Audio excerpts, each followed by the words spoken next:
ঘর থেকে বেরিয়ে দেখলাম আকাশের চারিদিকে ভীষণ মেঘ করেছে।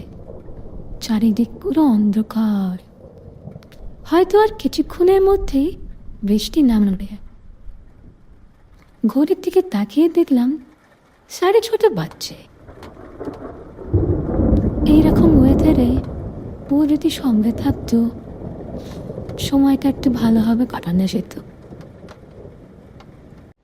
এমন কথা ভাবতে ভাবতে হঠাৎ বৃষ্টি চলে এলো। আমি হাত বাড়িয়ে বৃষ্টির জল নিয়ে খেলছিলাম, আর ঠিক তখনই কলিং বেলটা বাজল। দরজা খুলে দেখি ও এসেছে।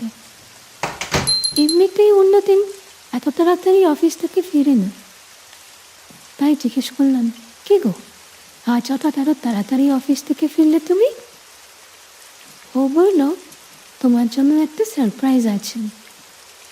সারপ্রাইজের কথাটা শুনে মনটা খুব খুশি হয়ে গেল। ভাবলাম, এবার না জানি নতুন কি এনেছে আমার জন্য। অন্য সময় যা দুষ্টুমি করে। যাই হোক, ওকে বললাম, তুমি যাও, স্নান করে ফ্রেশ হয়ে নাও, আর ততক্ষণ আমি তোমার জন্য কিছু খাবার তৈরি করছি। বৃষ্টির ওয়েদারে তোমার জন্য দেখি কি স্পেশাল করা যায়। কিচেনেতে রান্না চাপিয়ে আমি ওর সঙ্গে বারান্দায় গিয়ে দাঁড়ালাম। দুজনে একসাথে বৃষ্টি অনুভব করতে খুব ভালো লাগছিল।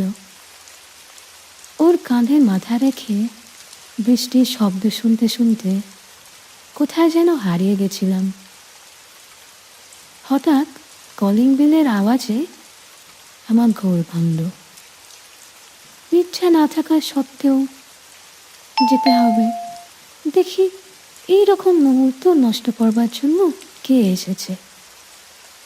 যাই হোক, গিয়ে দেখি দরজা খুলে আমার বন্ধু সঙ্গীতা।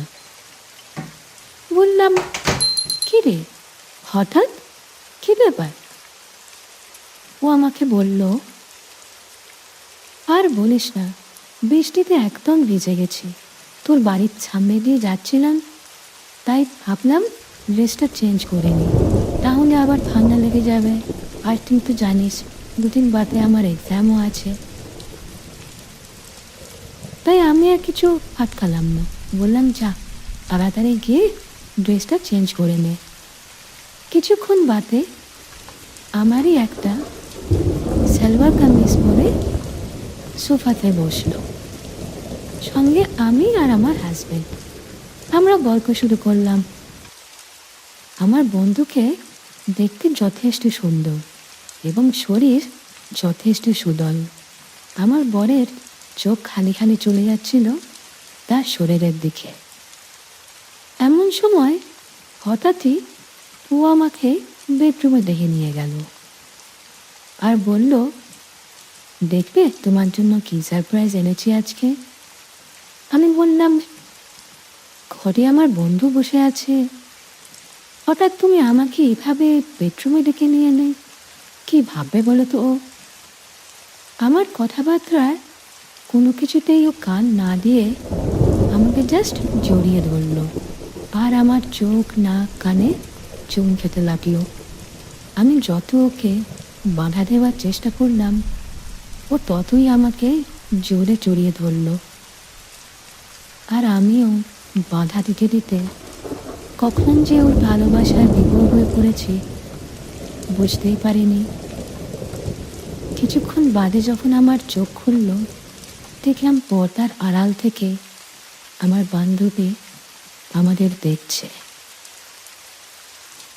ওকে দেখে লজ্জার সাথে সাথে আমার শরীরের মধ্যে এক অন্যরকম অনুভূতি জাগলো। বুঝে উঠতে পারছিলাম না, কিন্তু একটা শিহরণ জাগছিল আমার মনের মধ্যে। বন্ধুরা, এই গল্পের প্রথম পর্বটি আপনাদের কেমন লাগলো কমেন্ট করে জানান, আর নিশ্চয়ই সাবস্ক্রাইব করবেন।